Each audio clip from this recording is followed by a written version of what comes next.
नमस्कार दोस्तों, स्वागत है आपका 69,000 शिक्षक भर्ती सहित अन्य शिक्षक भर्ती अपडेट न्यूज में।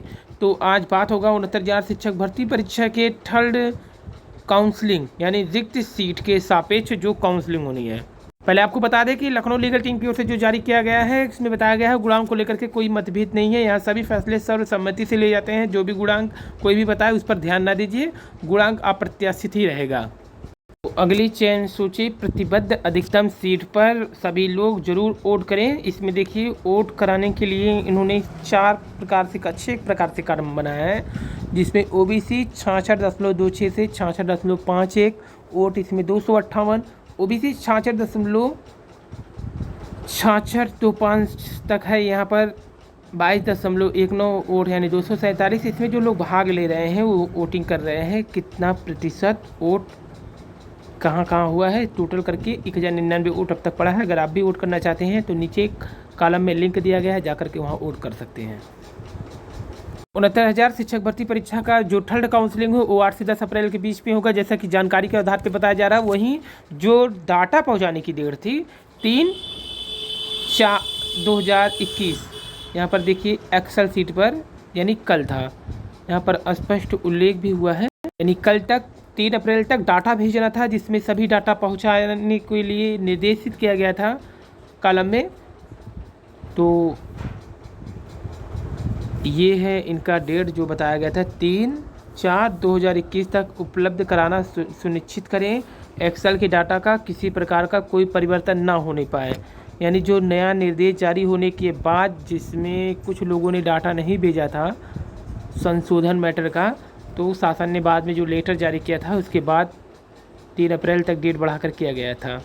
प्रताप सिंह बघेल सर, सचिव उत्तर प्रदेश बेसिक शिक्षा परिषद द्वारा जारी। फिर 3/4/2021 तक अनिवार्य रूप से जमा करना था, लास्ट डेट यही था इनका। वहीं 5 अप्रैल को SCRT पर कुछ लोगों को बुलाया गया है, ताकि जाकर के वहाँ पर बातचीत करके पता चल सके कि क्या प्रक्रिया चल रही है अभी थर्ड काउंसलिंग के लिए। बार बार डाटा मांगने से भी टीम के जो सदस्य नाराज है, उन्होंने लिखा है क्या जितने कॉलम बने हैं उतनी बार डाटा मांगेंगे क्या SCRT वाले। वहीं आजकल मंत्री जी चुनाव में व्यस्त हैं, लेकिन अभ्यर्थी भी उनसे लगातार वो जहाँ पहुँच जाते हैं मिलने उनसे, और अपनी जो बातें होती हैं लिख कर उन्हें दे देते हैं। तो ये मंत्री जी जहाँ पर पहुँचे थे। वहीं छात्रों का भी प्रदर्शन लगातार जारी है। रोजगार मांगने के लिए प्रयागराज में छात्रों ने अपना अभियान जारी रखा, जिसमें कई लोगों को गिरफ्तार कर लिया गया, बाद में छोड़ा गया। यहाँ पर देखिए रोजगार की मांग को लेकर के छात्रों का धरना प्रदर्शन।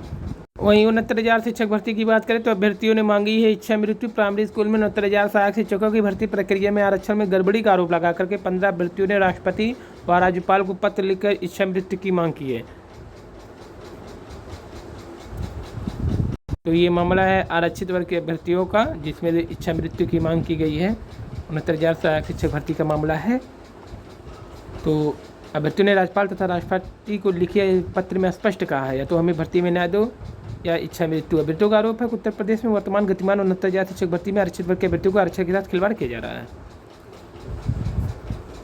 तो आज के न्यूज के साथ पहले शुरू करते हैं। 1600 शिक्षकों पर कार्रवाई की तलवार लटक रही है। शासन की शक्ति। कोरोना काल में प्रदेश के सभी प्राइमरी व जूनियर स्कूल बंद थे। स्कूल के शिक्षकों को राशन पर्ची बना करके कोटेदार को देना था। वो उस समय बंद का हिसाब नहीं दे रहे हैं शिक्षक, उनको अब कार्रवाई लटक रही है उनके ऊपर, क्योंकि मिड डे मील का जो कन्वर्ज कास्ट का हिसाब नहीं दे रहे हैं शिक्षक। अभिभावक के खातों में भेजा जाना था पैसा, वो भी नहीं भेजे थे। उप मुख्यमंत्री के अनुसार स्कूलों को बंद करने का निर्णय ले सकेंगे DM। मई में होगी यूपी बोर्ड की परीक्षा। फर्जी शिक्षकों के मामले में शासन ने दिया निर्देश। BSC ने BO को दी जिम्मेदारी। गूगल सीट पर डाटा होगा अपलोड। PCET 2020 पूछा आरक्षण को जारी रखना कब तक जरूरी। PCET 2020 के इंटरव्यू में अभ्यर्थियों से पूछा गया सवाल, आरक्षण को रखना कब तक जरूरी है, क्या आरक्षण 50% से अधिक होना चाहिए। PCET 2020 के इंटरव्यू के तीसरे दिन एक अभ्यर्थी से यह सवाल किया गया। इंटरव्यू बोर्ड के उलझाऊ सवालों ने अभ्यर्थियों को खूब छकाया। अभ्यर्थी से अचानक पूछ लिया गया पोस्ट कार्ड कितने का मिलता है। शनिवार को इंटरव्यू के पहले और दूसरे सत्र में 56 अभ्यर्थियों को बुलाया गया था।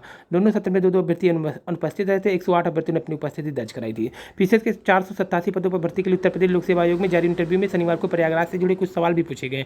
मतलब प्रयागराज की कौन सी 2 चीज़ें प्रसिद्ध हैं। प्रयाग की वह घटना जिसने एक नए राजवंश को जन्म दिया। एक अभ्यर्थी से पूछ लिया गया कि कबीर कवि हैं या फिर समाज सुधारक।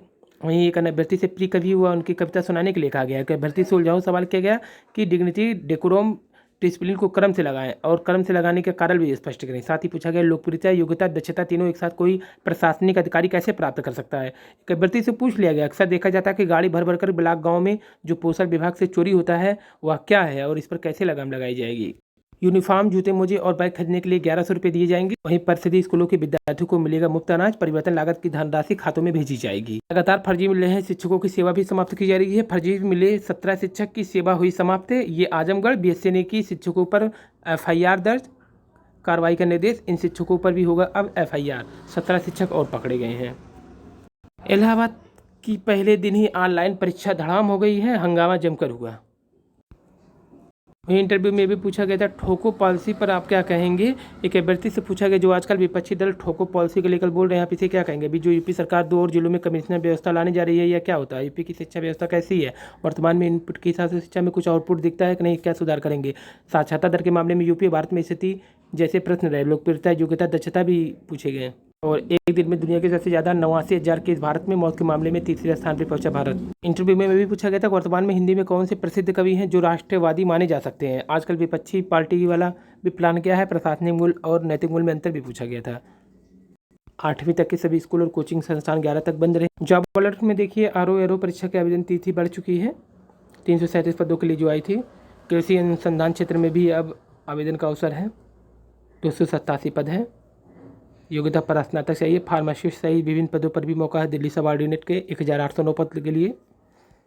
वहीं एग्जीक्यूटिव सहित कई पद भी खाली हैं, जिसमें national thermal power corporation limited NTPC का है। तो मई में पूरी हो जाएगी यूपी बोर्ड की परीक्षाएं। कार्यक्रम 1-2 दिन में हो जाएगा जारी।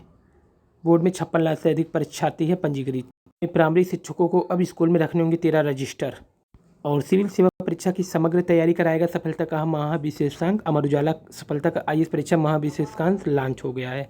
अगर आप भी आगामी 27 जून को संघ लोक सेवा आयोग द्वारा आयोजित परीक्षा को देना चाहते हैं सिविल सेवा में, तो ये खबर आपके काम की है। अमर उजाला समूह की प्रतियोगी परीक्षा को समर्पित मासिक पत्रिका अमर उजाला सफलता ने IAS परीक्षा 2021 का महाविशेषांक लॉन्च किया है। 800 से ज़्यादा वस्तुनिष्ठ सवाल सटीक व्याख्या के साथ दिए जाएंगे। इसमें जो स्टूडेंट पहली बार परीक्षा दे रहा है और जो पहले भी सिविल परीक्षा का अनुभव ले चुके हैं, दोनों के लिए अमर उजाला का यह IAS परीक्षा स्पेशल अंक बहुत उपयोगी साबित होगा। कार्य जिला बेसिक शिक्षा अधिकारी आजमगढ़। 45 वर्ष से अधिक उम्र के शिक्षक को शिक्षा मित्रों अन्वेषकों का तत्काल COVID-19 के वेरिफिकेशन के संबंध में नोटिस है। वहीं रायबरेली शिक्षा विभाग की ओर से समस्त परिषदीय प्राथमिक उच्च प्राथमिक विद्यालय में निर्वाचन एवं जल जीवन मिशन तथा अन्य प्रशासनिक कार्यों के दृष्टिगत विद्यालय में उपस्थिति के संबंध में। और न्यायालय उप जिला मजिस्ट्रेट मिर्जा प्रयागराज। ये रोजगार मांगने के लिए अभ्यर्थियों का भारी हुजूम उमड़ा था, जहां पर इन पर कई प्रकार के केस लगाकर इन्हें बंद कर दिया गया। युवा मंच के पदाधिकारी सोच बदलो गांव बदलो ग्राम सभा कुंडा प्रतापगढ़ में रैली किया गया, जहां रोजगार संबंधित कई मुद्दों पर भी बातचीत किया गया। ये पूरे सीन है जहां पर गवर्नमेंट के भारतीय रूल और वैकेंसी ना देने के कारण अभ्यर्थियों का हुजूम उमड़ा। यहाँ पर काफ़ी भीड़ था युवा मोर्चा की ओर से आयोजित रैली में। तो ये आंदोलन रोजगार के लिए। वहीं मिनिस्ट्री ऑफ ट्रिबल जो एकलव्य स्कूल के लिए आयोजित की जाने वाले एग्ज़ाम है, जिसमें 17 स्टेट की सीटें हैं। तो यहाँ पर देखिए स्टेट भी दिया गया है, principal, vice principal, post graduation teacher और ट्रेंड ग्रेजुएशन टीचर और टोटल वैकेंसी थी। तो इसमें देखिए उत्तर प्रदेश की सीटें बढ़ने की उम्मीद है। तो सबसे ज़्यादा सीटों की संख्या बता दें मध्य प्रदेश में है। अगर आप फॉर्म डालना चाहते हैं तो डाल सकते हैं। यहाँ पर कुल पदों की संख्या 3,489 हैं। फिलहाल 1,289 पदों के साथ मध्य प्रदेश पहले पे है सीटों के मामले में, जबकि 514 पद छत्तीसगढ़ में हैं। तो ये TGT PGT के लिए एकलव्य स्कूल का है, TGT और प्रिंसिपल के लिए।